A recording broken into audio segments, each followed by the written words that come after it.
Before she left, my mother reorganized her entire carry-on twice, wrapped her skincare bottles in Ziploc bags, and asked my stepfather 3 separate times if he had confirmed the car service to the airport.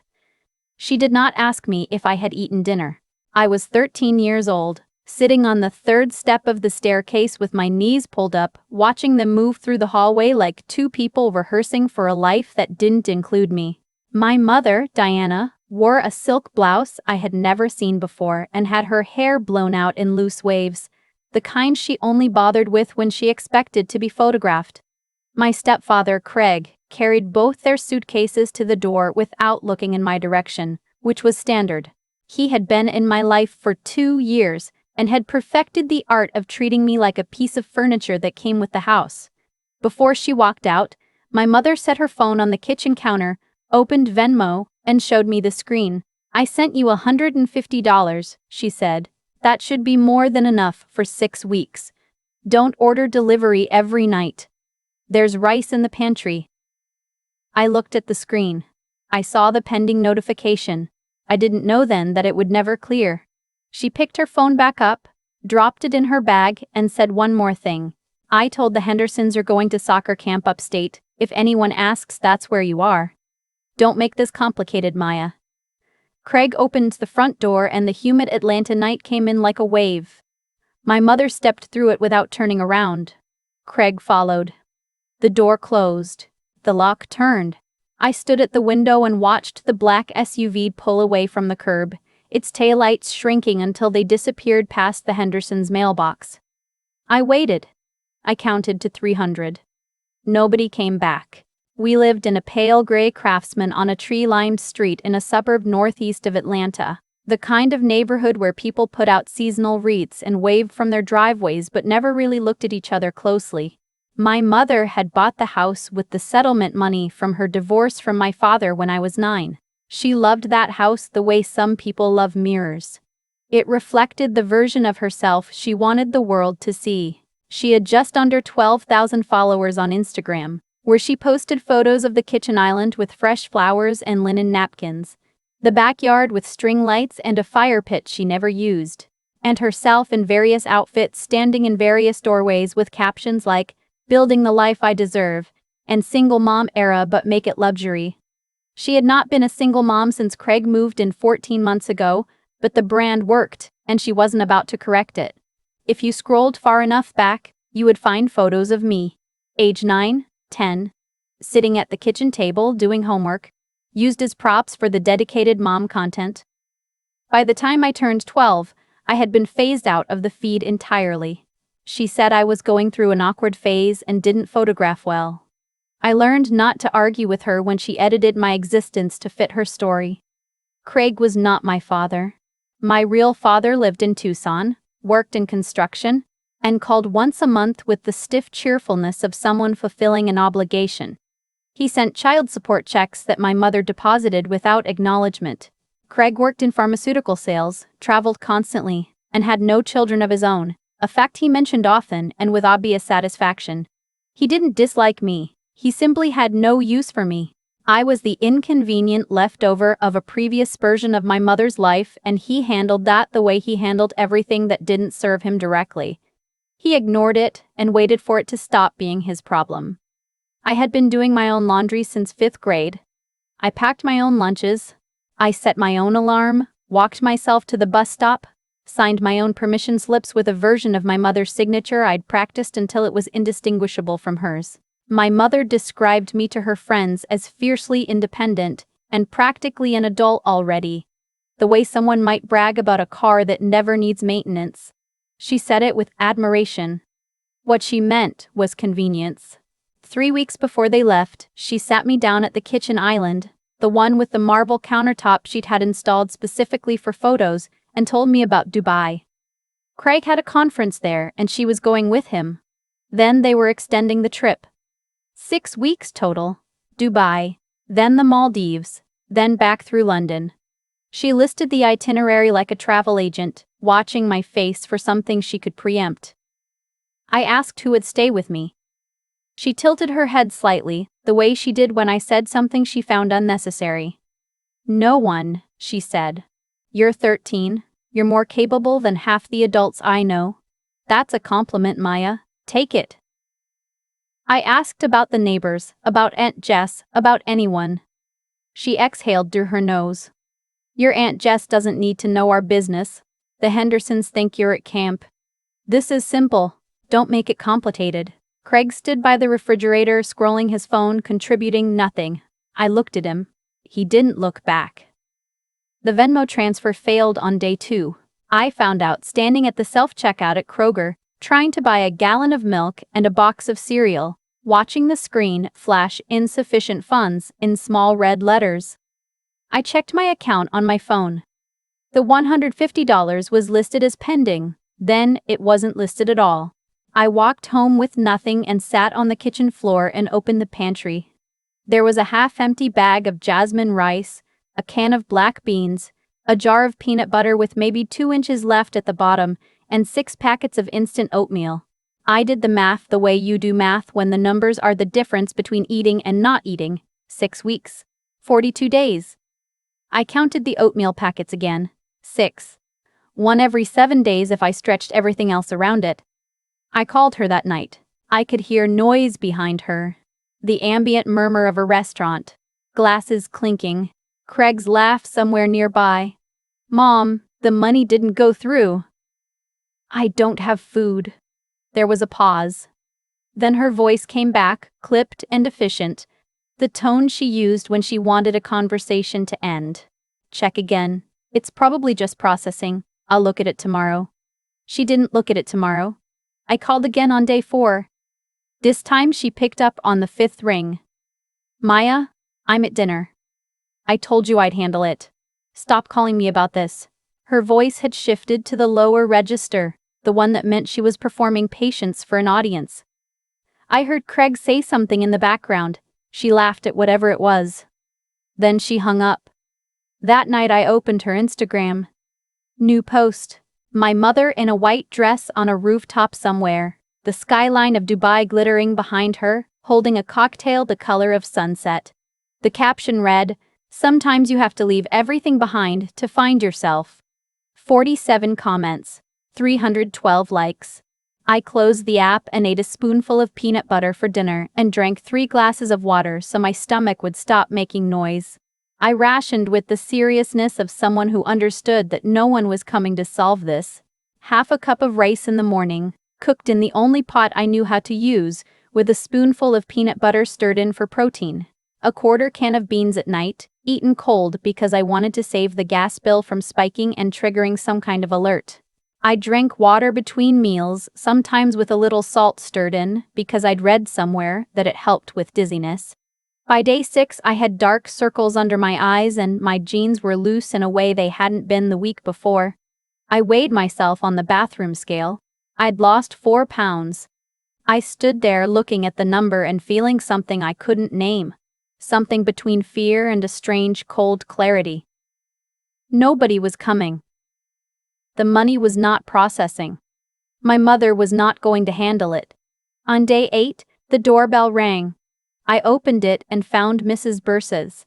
Lorraine Patterson standing on the porch. She was 78 years old, lived alone in the yellow brick ranch at the end of the cul-de-sac, and had been a high school English teacher for 41 years before she retired. She walked with a cane she didn't always need and kept a garden full of roses. She talked to when she thought no one was listening. She was holding a casserole dish covered in foil. She looked at me for a long time before she said anything. I made a chicken casserole and it's way too much for one person, she said. Would you like some? We both knew she had made it on purpose. We both knew she had seen the empty driveway for 8 days. We both knew I was not at soccer camp. I said yes, and my voice cracked on the word, and she pretended not to notice. I ate at her kitchen table that night. A table with a checkered cloth and a vase of grocery store carnations and salt and pepper shakers shaped like cardinals. I ate 2 full plates of chicken casserole and a piece of cornbread and drank a glass of sweet tea, and then I told her everything because I was too hungry and too tired and too alone to construct a lie. She listened without interrupting. She didn't gasp or shake her head or say, "Oh, honey," the way adults sometimes do when they want you to know they feel sorry for you. but don't intend to do anything about it. When I was done, she folded her hands on the table and said, very quietly, I'm going to bring you something every day until this is resolved. And I want you to start keeping a record. Dates, times, everything. Write it down, take pictures. Save every text message. She paused and looked at me over her glasses. What gets documented gets believed. I started that night. I opened the Notes app on my phone and typed the date, the time, and what had happened. I took a photo of the pantry. I screenshotted the Venmo transaction that had disappeared. I screenshotted my mother's Instagram post from Dubai. The woman in the white dress with the sunset cocktail next to the girl eating cold beans from a can in an empty house. I kept going. Every day. I recorded voice memos describing what I had eaten, what I hadn't eaten, what my mother had said or not said when I called. I saved every text. There weren't many. Her responses had gotten shorter as the days went on. Day 10, I'll handle it, turned into stop. Day 14, she stopped responding entirely. Summer school had started the week after they left. My mother had enrolled me months earlier. Not because she cared about my education, but because a child in a program meant a child out of the house during the hours that mattered for her content schedule. By day 11, I was having trouble concentrating. The words on the whiteboard swam and rearranged themselves. My hands shook when I tried to write. On day 13, I stood up to go to the bathroom, and the room tilted sideways, and I grabbed the edge of my desk, and a boy next to me said, "Whoa." And my teacher, Mr. Alderman, was beside me before I finished sitting back down. He walked me to the nurse's office himself, his hand hovering near my shoulder without quite touching it. The careful geometry of a man who understood how adults were supposed to help children without making them feel small. The nurse, Mrs. Chen, put me on the scale. She looked at the number. She looked at my face. She asked when I had last eaten a full meal. I said Mrs. Patterson made me dinner last night. She asked when I had last eaten a full meal prepared by a parent or guardian. I didn't answer. She asked where my mother was. Mr. Alderman was still there when the nurse and I finished talking. He didn't say much. But after Mrs. Chen stepped out to make a phone call I knew was going to change everything. He pulled a chair over and sat down across from me and said something I have carried with me every day since.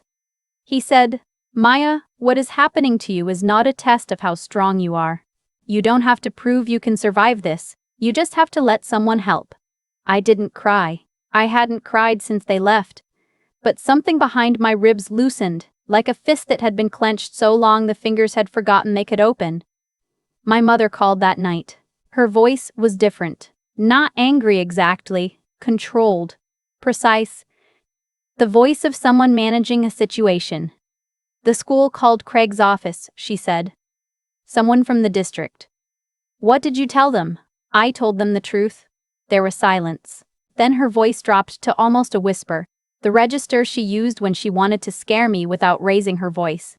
"If you say one more word to anyone, a teacher, a neighbor, anyone, I will send you to live with your father in Tucson.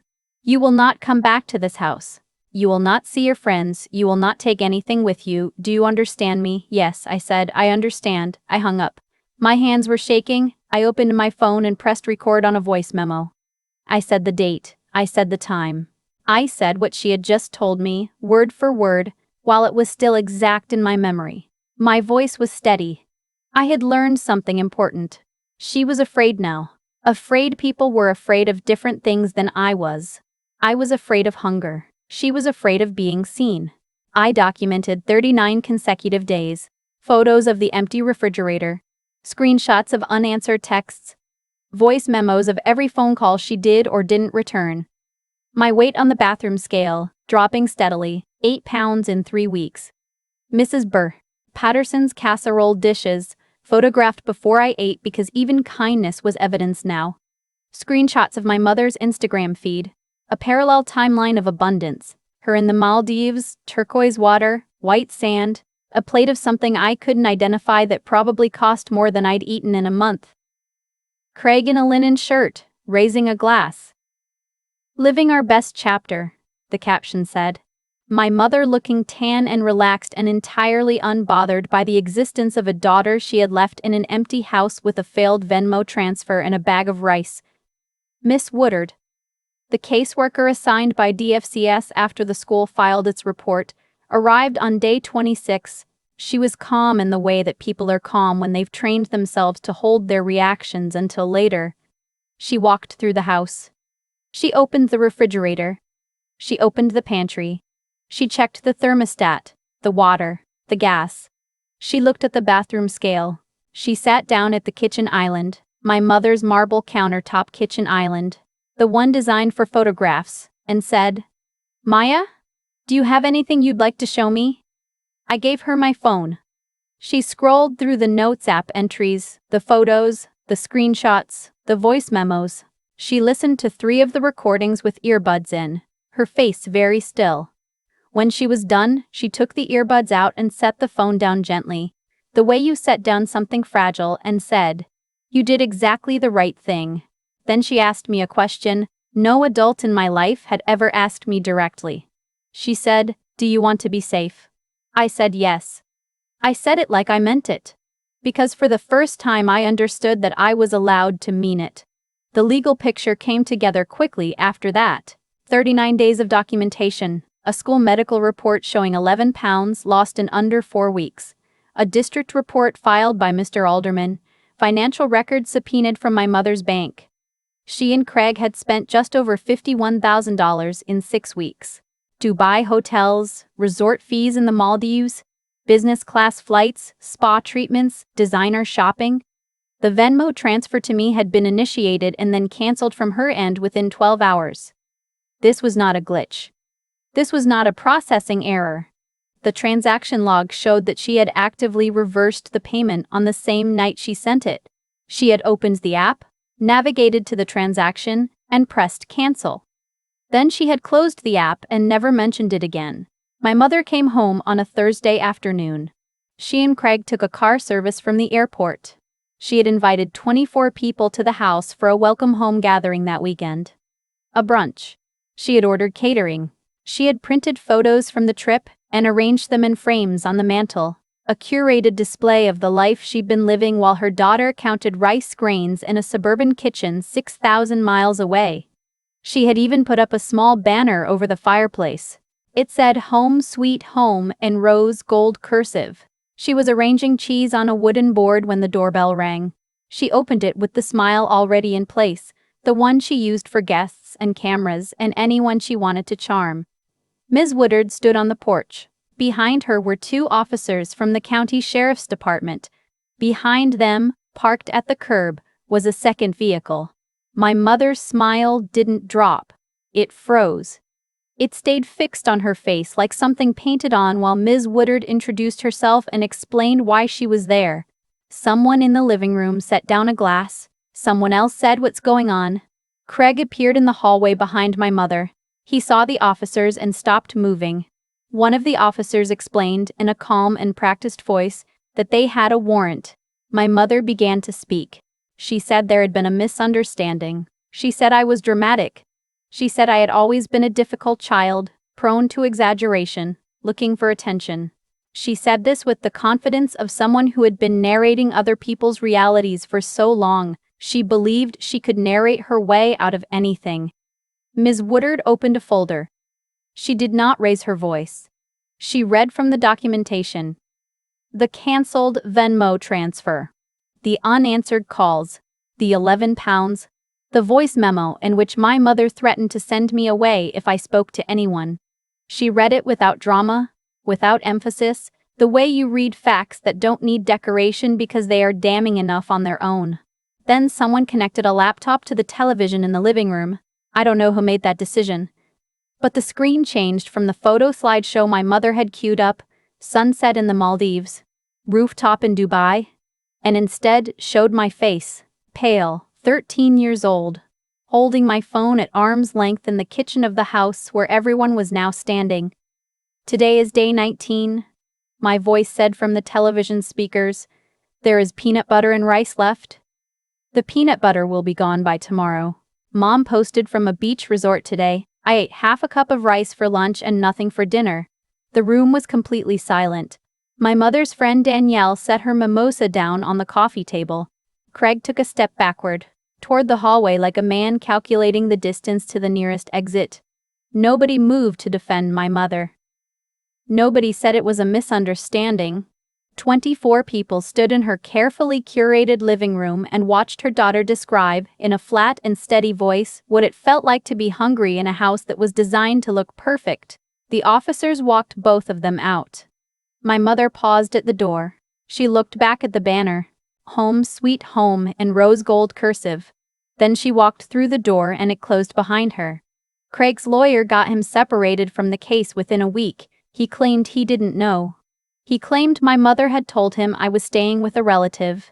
The court wasn't entirely convinced, but there wasn't enough evidence to hold him. He disappeared from our lives with the same effortless detachment with which he'd entered them.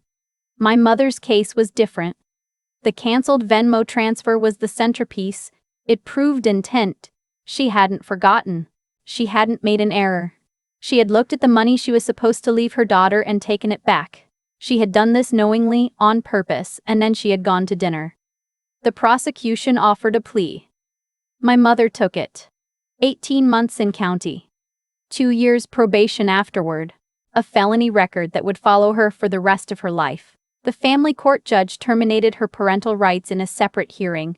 He read from his decision for 11 minutes. I was told later that it was unusually thorough. My grandfather, my mother's father, Walter, had been estranged from her for nearly 5 years. She had cut him off after he told her at a family dinner that she was becoming someone he didn't recognize. He had tried to maintain contact with me. She had blocked his number from my phone. When the court contacted him about guardianship, he drove 9 hours from his house in Savannah without stopping. He walked into the DFCS office in a flannel shirt with his reading glasses still on his head and said, "Where is my granddaughter? I want to take her home." Grandpa Walter lived in a small house with a screened-in porch and a garden he actually used, not for photos but for tomatoes and basil and bell peppers he brought to neighbors in paper bags. He had a dog named Hank, a retired greyhound with a gray muzzle and a talent for taking up the entire couch. The house smelled like coffee in the morning and pine sol on Saturdays and whatever he was cooking for dinner, which was always something because Walter believed that feeding people was the most basic form of love and that anyone who failed at it had failed at everything. He came to every school event. He wrote the dates on a calendar on the refrigerator in blue pen. He sat across from me at dinner and asked me about my day, and then he asked follow-up questions, and then he remembered what I had said and brought it up again later, which was something no adult in my life had ever done consistently. I kept waiting for him to lose interest. I kept waiting for the patience to run out, for the attention to shift, for the quiet withdrawal I had been trained to expect. It didn't come. He was the same every day. Steady, present, paying attention. I didn't know that was something a person could be. I didn't know it was something I was allowed to expect. I'm 26 now. I graduated from the University of Georgia 4 years ago. I work as a victims advocate at a nonprofit in Atlanta that helps children in neglect and abuse cases. I chose this work on purpose. I chose it because I know what it feels like to stand in a kitchen at 13 years old and calculate how many days you can survive on what's left in the pantry. I know what it feels like to call your mother and hear a restaurant behind her voice and know that she's not coming. I know what it feels like to be told that your silence is the price of belonging and to believe it for a while until you learn that it isn't. My mother wrote to me last year. The letter came through the court system, forwarded to my grandfather's address, which is still my permanent address because it is the first place that ever felt permanent. She said she had completed a treatment program. She said she understood, now, what she had done. She said she was proud of me. And then, to her credit, she added a line that surprised me. She wrote, "I know I have no right to say that. I know pride requires a relationship I chose to destroy. I'm saying it anyway because it's true, and because I owe you at least one honest thing." I read the letter twice. I put it back in the envelope. I put the envelope in the top drawer of my desk, next to the voice memos I transferred to a flash drive years ago, next to the screenshots I printed and never threw away. I haven't written back. I don't know yet whether I will. But the choice is mine, and that matters.